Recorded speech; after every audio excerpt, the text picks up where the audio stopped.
我今天要来和你分享一个很好用的工具，是 Tenorshare 他们出的一个 4D Dig。这是一个什么样的软体呢？它号称可以帮忙修复到2000多种类型的一个档案哦。我们画电绘的人都知道，有的时候我们花了好几个小时，甚至是好几天的心血而画出来的图啊，可能因为电脑的一个不小心断电，或者是电脑的状况出了一些问题而宕机啦，或者是软体出了问题而档案啊毁损啊，或是我们不小心误删了这一些绘画的档案等等的状况都有可能发生。那我们花了那么久时间所画出来的一个心血，甚至是我们当时的状况还不错，画出来一个很漂亮的图，可能要我们再重新画，就有一点困难的一个状况发生的时候呢，那这时候 4D Dig 也许就会可以帮助我们把我们失去的一些档案找回来。所以我现在就想来实测看看它的一个功能如何哦。在影片开始之前，黑猴要在这边和你说一下我有制作迷你电子书以及一堂免费课程，就是希望可以帮助想要学习电绘的你快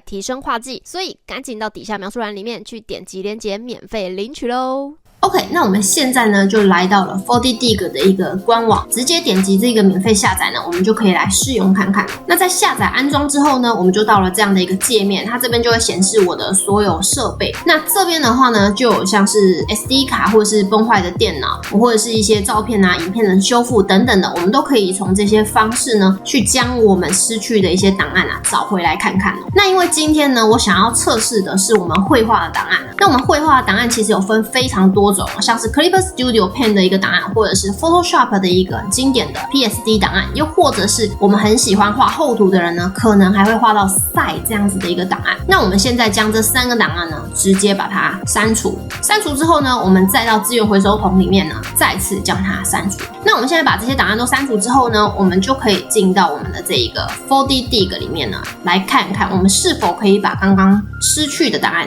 再度找回来。OK， 很快的，我们现在呢已经快速扫描完成，而且它直接帮我从资源回收桶里面竟然找到了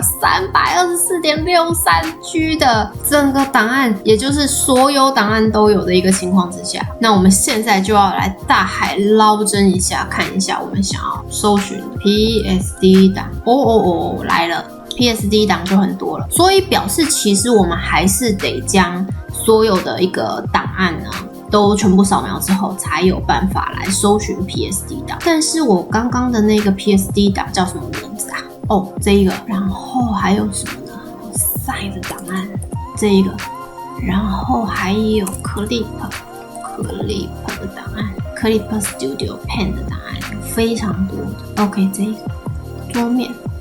立即储存。OK， 那我们就可以来看我们这些档案是否都可以开启。Clipper Studio Pen 的图呢，显然它的档案就没办法修复，它一直不支援，这比较可惜。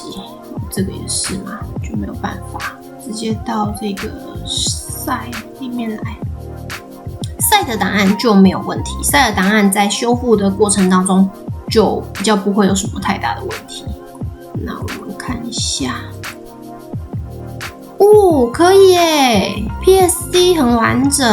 当然我们可以看一下SCI，SCI 也可以，SCI 也是完整的。OK， 那刚刚这个呢，就是我们实测 4D Dig 的一个结果啊。总结一下，优点就是呢，如果说你在画SCI，或者是你是用 Photoshop 做绘画的话呢，那基本上呢，你只要使用这个 4D Dig， 所有的档案都扫描过一遍之后呢，基本上你都可以找到你的 PSD 档或者是SCI的原始档，并且把它复原回来之后呢，打开你就会发现说，它的图层竟然都完整保留，这一点真的是让我觉得最棒的地方了。因为我们要原始档的目的是什么？当然就是要把原始档找回来，再做修改，或是再继续的绘图把它完成嘛。那如果没有原始档，你就几乎可以说是等于要重画了啦。所以说，其实我觉得 4D Dig 算是一个蛮强大的一个工具，可以帮助我们把 SCI 跟 PSD 档的档案都找回来。这件事情真的是太让人感到兴奋了。那当然最重要的一点就是说，你不能只有选取一个其他档案去做修复，你必须把所有包含什么文件啊、图片啊、影片啊等等的这些档案全部都就是扫描的话呢，才会发现这个 PSD 档。因为我刚刚只有用这个其他档案来做扫描的时候，就只有找到 SCI 的档案这样子。那再来就是它的缺点了，它的缺点是当我使用了这3种比较常见的一个绘画的一个档案格式之后呢，我发现 Clipper Studio 的档案虽然可以在在它的4D Dig 的一个系统里面扫描扫到，但是把它修复回来之后的档案呢，在 Clip Studio Pen 里面是不支援档案的格式，我不知道这是为什么。所以说这一点算是可能这样的档案就是 4D Dig 这样的一个工具没有办法做修复的。所以我个人会建议，如果说你是一个很喜欢画电绘的人，或者是说你已经开始进入电绘的世界的话呢，我建议你不管是用任何一个绘图软体，不管是用 Clip Studio 或者是什么 Procreate， 又或者是其他的绘图软体，都尽量还要另外存一个 PSD 档，这才是最保险的。因为 PSD 档可以说是绘画界非常通用、主流的原始档格式，所以我们把这个档案如果储存好的话呢，其实要把它找回来的机会会比较大。所以我会建议我们画电绘的人来说的话，其实一定都要必备这样子的一个工具，因为我们真的不知道什么时候会突然来一个断电、档案毁损，又或者是档案不小心误删等等的状况发生。在这样的一个情况之下呢 ，4D Dig 一定会是我们很好的朋友，所以跟你推荐 Tenorshare 4D Dig 这样子的一个好用的工具。